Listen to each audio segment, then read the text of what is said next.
நன்றி. நம்மோடு இணைந்திருக்கிறார் பத்திரிகையாளர் திரு ஷபீர். ஷபீர் வணக்கம். இந்த புதிய விதிமுறைகள் என்பது ஏற்கனவே ரேஸ்ல இருக்கிற திரு அண்ணாமலை, நயினார் நாகேந்திரன் போன்றவர்களுக்கான வாய்ப்பில்லை.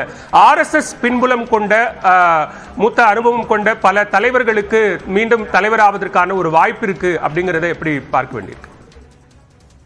அதாவது திரு அண்ணாமலை அவர்கள் மாநில தலைவராக நியமிக்கப்படும் போது இந்த கிரைட்டீரியா பாஜக தலைமை இருந்தாங்கன்னா அவர் மாநில தலைவர் ஆவதற்கான வாய்ப்பே இருக்காது. பட் ஆனால் இன்னைக்கு வேறு மாநில தலைவர் யாரை நியமிப்பது, என்ன பண்ணுவது அப்படின்றத பற்றி ஒரு தீவிரமான ஒரு விவாதம் கட்சிக்குள்ளே நடந்துட்டு இருக்கு. அதே மாதிரி தேசிய தலைமைக்கு ஒரு பெரிய நெருக்கடி என்பது உண்டாயிருக்கு.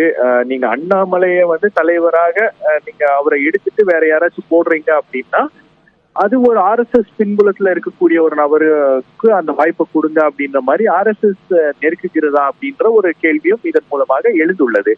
ஏன்னா இந்த அடிப்படையில நீங்க தலைவர் பதவி அப்படின்னு பாத்தீங்கன்னா அண்ணாமலையும் குவாலிஃபை ஆக மாட்டாரு, திரு நயினார் நாகேந்திரன் அவர்களும் குவாலிஃபை ஆக மாட்டாங்க. அப்போ RSS பின்புலத்தில் இருக்கக்கூடிய ஒரு நபர் தான் இதுல குவாலிஃபை ஆவதற்கான ஒரு வாய்ப்பு இருக்கு அப்படின்றது ரொம்ப வெளிப்படையாக தெரிகிறது. அப்போ ஏதோ ஒரு இடத்துல இந்த விஷயங்கள் குறித்து, தமிழ்நாடு அரசியல் நிலவரம் குறித்து RSS ஒரு மிக தீவிரமான ஒரு அழுத்தத்தை பாஜக தலைமைக்கு கொடுத்திருக்கு அப்படின்றது ரொம்ப தெளிவாக புரிகிறது.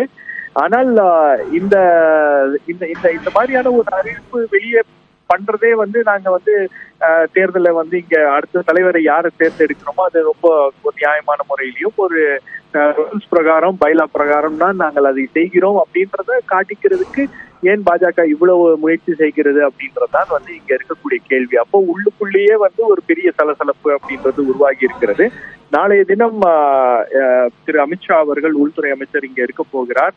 அப்ப அவருடைய முன்னிலையில அந்த விஷயங்கள் விவாதிக்கப்படும், அதற்கான ஒரு தீர்வு கிடைக்கும் அப்படின்ற ஒரு எதிர்பார்ப்பும் இருக்கிறது.